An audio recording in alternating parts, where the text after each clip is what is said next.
Well, hello and welcome to another Faith, Philosophy and Life with me, Mr. Shelton. I do hope that you and your families or people you are with are doing well. We are thinking about sin and forgiveness, and we're doing a topic on that, including crime and punishment. And today we're going to be thinking a little bit more about what it means to be forgiven and how that might look within the gospel accounts and how Jesus teaches about that. But let me first give you some quick questions. This morning you were at Susie's house and she got mad and told you to leave. This afternoon Susie wants to come to your house and wants to spend some time with you. What do you do?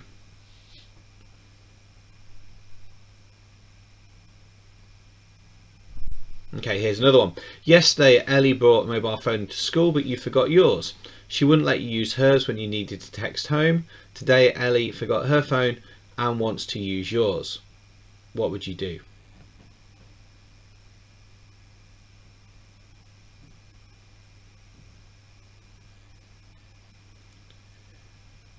Here's another one. Jane and Molly go to the cinema without you and said that they did not want you to be their friend anymore. How harsh. Today though they've changed their mind because they found out you were going to the cinema and now they want to come with you. What would you do?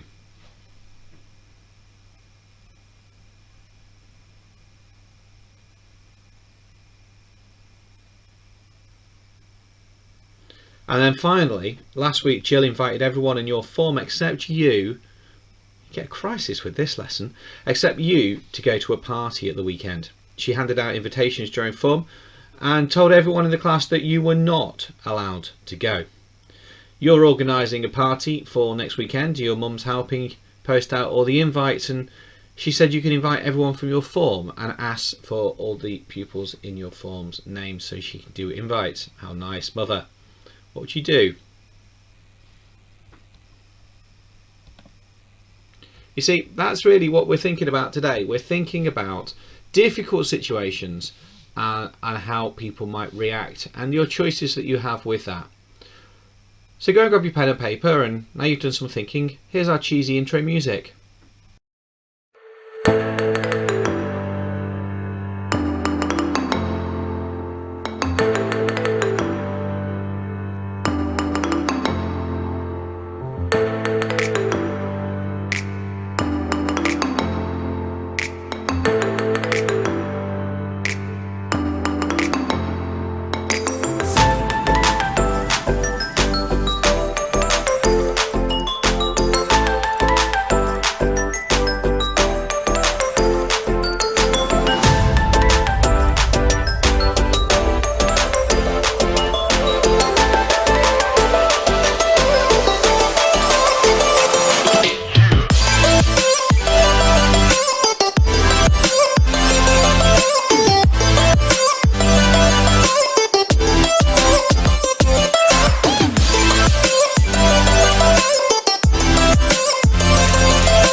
So our title today for you to write down is, what does the lost son show about forgiveness? What does the lost son show about forgiveness?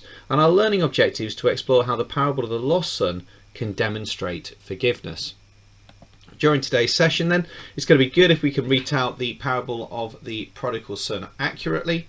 It's going to be great if you can identify themes from the parable that reflect on the work that we've been doing, and even better if you can take the information that we've learned and apply it to another situation.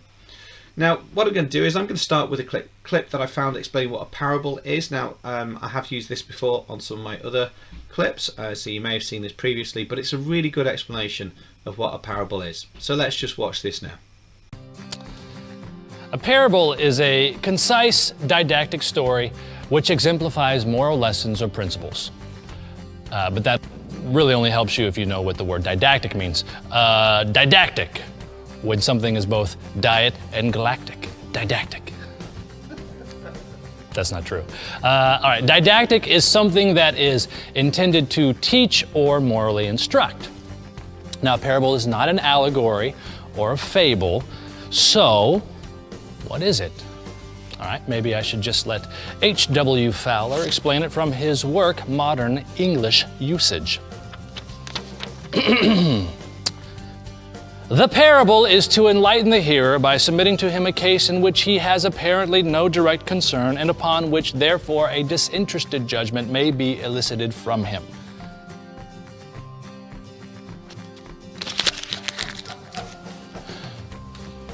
I think I'm making things worse. Can I get my bowls back? Is it too late for...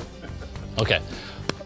Let's just say this. A parable is a simple story illustrating a moral or religious lesson. Enough said.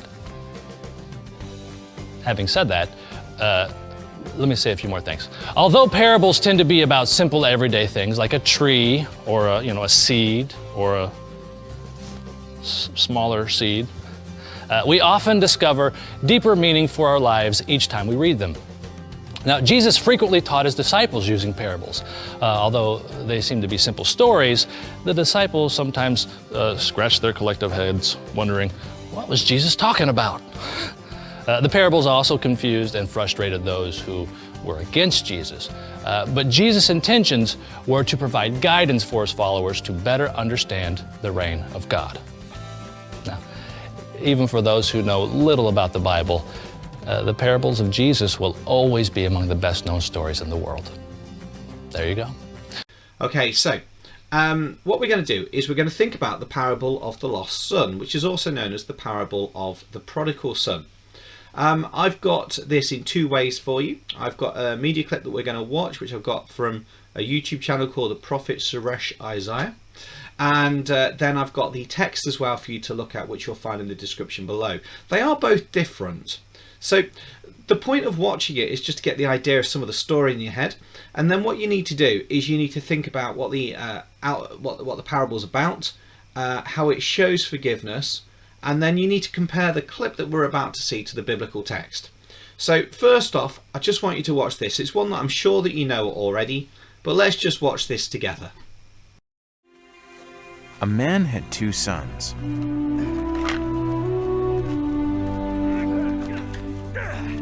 The younger son told his father, "Father, I want my share of your estate now, before you die."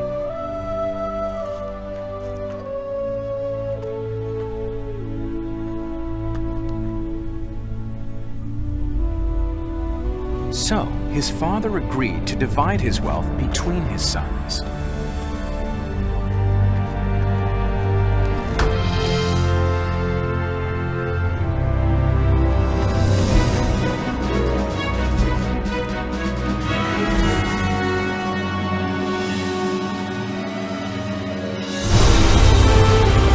Later, this younger son packed all his belongings and moved to a distant land. And there he wasted all his money in wild living.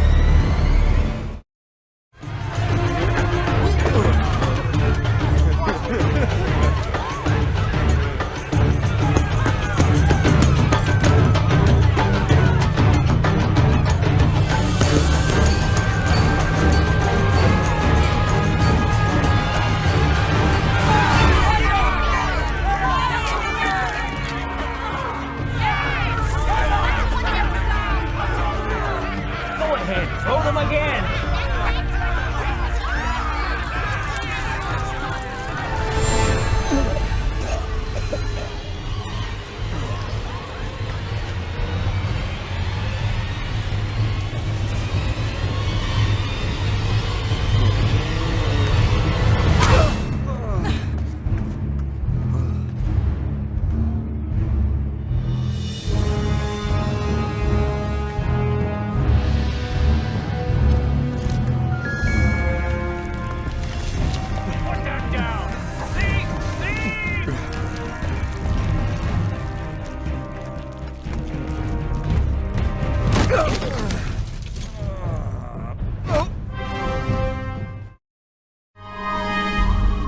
About the time his money ran out, a great famine swept over the land, and he began to starve. He persuaded a local farmer to hire him, and the man sent him into his fields to feed the pigs.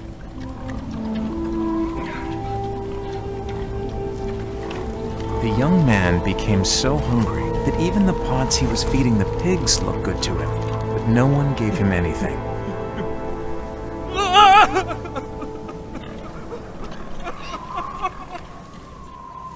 When he finally came to his senses, he said to himself, "At home, even the hired servants have food enough to spare, and here I am dying of hunger."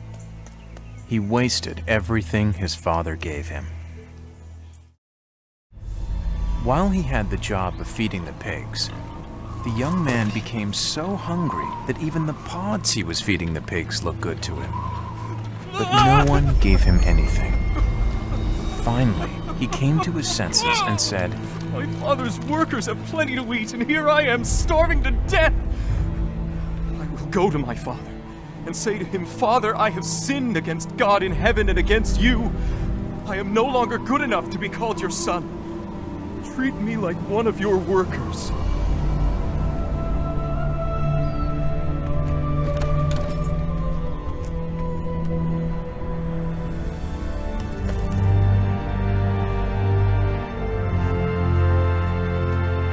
But when he was still a long way off, his father saw him and felt sorry for him.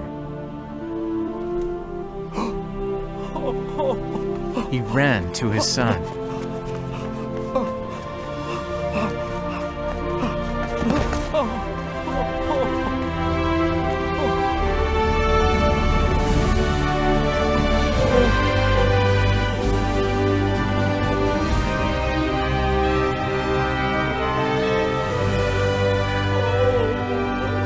And he hugged and kissed him. Hurry and bring the best clothes and put them on him. Give him a ring for his finger and sandals for his feet. Get the best calf and prepare it, so we can eat and celebrate. This son of mine was dead, but has now come back to life. He was lost and has now been found. And they began to celebrate. Okay, now you've seen that, what I would like to do is I'd like you just to get the biblical text. Again, it's already sorted for you below. Have a look at that first and then come back to me.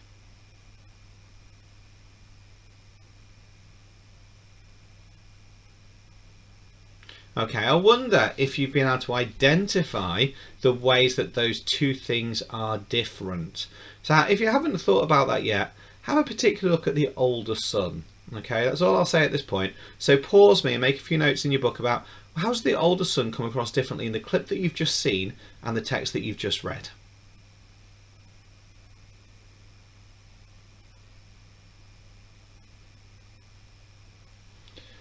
Okay, now before we break into that anymore, there's a few questions here which I want you to think about. First off, let's just do the first one in yellow.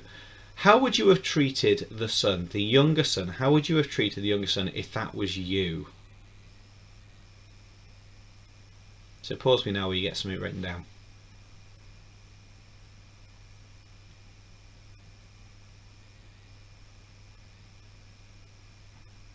Okay, so what you've got here, and I'm just going to briefly explain what's going on in this parable, is the father is obviously representative of God. I say obviously, but that's how Jesus is referring to this.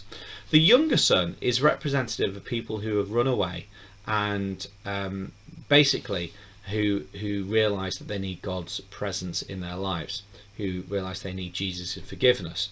And so they come back and they ask God for forgiveness, and he gives it them. The offensive nature of this parable to the Jewish hearers was that the Jews were seen to be the older son. And they were the ones that were seen to have everything and still not be satisfied that some of it was being given away. Some of this relationship they had exclusively with their father was being given away to Christians, or should I say to people who were unworthy.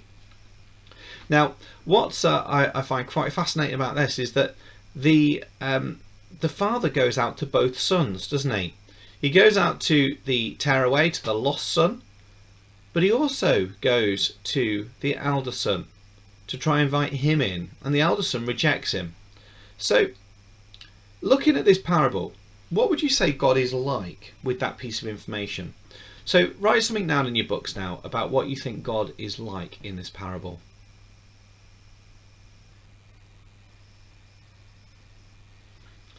Okay, so let's just recap where we're up to. We said it'd be good if you could retell the parable of the prodigal son accurately, and hopefully you've aware of the parable of the prodigal son, and you can maybe make a few notes on that as well.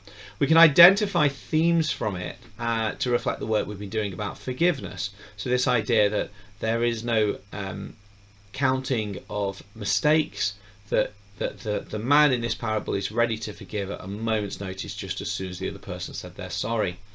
And even better if we can apply that to a new situation, and that's what we're going to do now. Now don't panic, there are 4 different tasks behind me. You only need to choose one of them. Okay, you only need to choose one of them. So you can either retell the story or role play it from the point of view of the older brother. You could write a modern story about a son or daughter that upsets their parents. You could talk about an example of time that you found it difficult to forgive, or you could do a storyboard or play about the parable. You can even update it obviously as well. So I'm going to leave it there. You've got your task there. Please do photograph everything. Please do send it through to your teachers because we'd love to see it to give you some feedback. So take care of yourself, stay safe, wash your hands, God bless you. I'll be seeing you soon.